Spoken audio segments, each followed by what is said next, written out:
আপনার দোয়ায় প্রাণ থাকতে হবে, এখানে আপনার ধ্যান থাকতে হবে, মন থাকতে হবে, আপনার আকুতি থাকতে হবে, চাওয়ার মতো আল্লাহর কাছে চাইতে হবে। কিভাবে চাবেন? বিনয়ের সাথে চাবেন, আর ইয়াকিন রাখবেন আমার দোয়া আল্লাহ কবুল করবেই। উদুল্লাহ ওয়া আনতুম মুকিনুনা বিল ইজাবা, এমন ভাবে আল্লাহর কাছে চাও যে তুমি নিশ্চিত আমার দোয়া আল্লাহ কবুল করবেনই। আপনি নিশ্চিত হইলে আপনার দোয়া কবুল হয়ে যাবে। নিজেকে ছোট করে চাইবেন।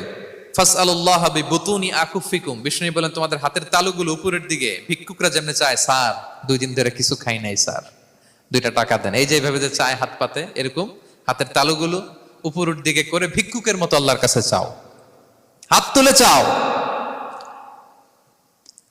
হাত না তুলেও দোয়া করা যায়, হাত তুলেও করা যায়, কিন্তু বিষ্ণু বলেন হাত তুলে চাও, কারণ ইন্নাল্লাহা হাইয়ুন কারীম, আল্লাহ বড় লাজুক এবং লজ্জাশীল।